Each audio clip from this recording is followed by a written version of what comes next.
తిరుపతిలోని గోవిందరాజస్వామి ఆలయంలో తీవ్ర కలకలం రేగింది. ఆలయ ఏకాంత సేవ ముగిసి తలుపులు మూసిన తర్వాత నిజామాబాద్ జిల్లాకు చెందిన కుత్తడి తిరుపతి అనే వ్యక్తి భద్రతా సిబ్బంది కళ్లుగప్పి గోడ దూకి లోపలికి ప్రవేశించాడు.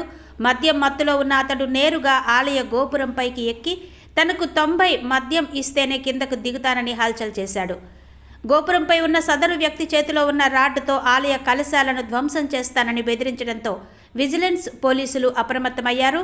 దాదాపు 3 గంటల పాటు శ్రమించిన ఫైర్ సిబ్బంది నిచ్చెనల సహాయంతో గోపురంపైకి వెళ్లి అతడిని తాళ్లతో బంధించి బలవంతంగా కిందికి దించారు.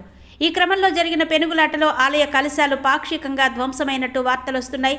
పోలీసుల విచారణలో నిందితుడు నిజామాబాద్ జిల్లా పెదమల్లారెడ్డి కాలనీకి చెందినవాడిగా గుర్తించారు. మద్యం మత్తులోనే ఇలా చేసినట్టు ఈస్ట్ డీఎస్పీ భక్తవత్సలం ధృవీకరించారు. కాగా ఈ ఘటనను కవర్ చేసేందుకు వచ్చిన మీడియా ప్రతినిధులపై ఫైర్ సిబ్బంది దురుసుగా ప్రవర్తించడం వివాదాస్పదమైంది.